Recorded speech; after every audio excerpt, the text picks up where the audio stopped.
చెప్పి ఉన్న మేరకు దాన్ని ఏదో బంగారు బాతు ఉంటే చూసారా, బంగారు బాతు గోడుగుడ్లన్నీ ఒకసారి మింగేద్దాం అన్నట్టుగా, బంగారు బాతు గుడ్లన్నీ ఒకసారి మింగేద్దాం అన్నట్టుగా దొరికిన మేరకు సింగరేణిని తినేసి సింగరేణి దొరికిన సంపద మొత్తం ఒకసారి లాగేసేసి సింగరేణికి నష్టాలు వచ్చింది నడవదని క్లోజ్ చేద్దామని కుట్రలు జరుగుతా ఉన్నాయి. నేను మొన్న చూశాను, 40 తర్వాత సింగరేణి ఉండదని లెక్కలు చెప్తున్నారు నాకు. 40 అంటే ఎప్పుడు? ఈ తారీఖు ఏ తారీఖు? 26. అంటే ఇంక 14 ఏళ్ళు వేరే సింగరేణి ఉండదా? వీళ్ళు పాపాత్మలా, దుర్మార్గులా, పుణ్యాత్మలా, లేకపోతే మనుషులు కార్మికుల కోసం వచ్చిన అధికారులా, లేకపోతే అధికారులు ఇది నడిపేటువంటి మంత్రులు వాళ్ళ స్వభావం ఏంటి? చాలా ఆశ్చర్యంగా ఉంది.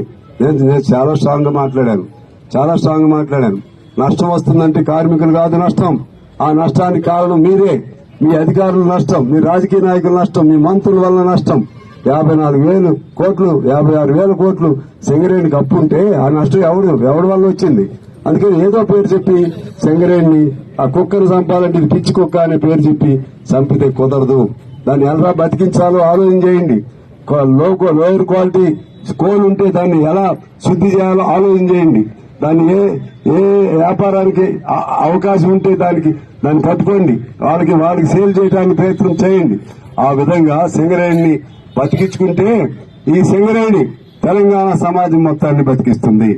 తెలంగాణలో మన ఉమ్మడి ఆంధ్రప్రదేశ్ లో ఏకైక పెద్ద పరిశ్రమ, పబ్లిక్ సెక్టార్ యూనిట్ ఏదైనా ఉందంటే సింగరేణి.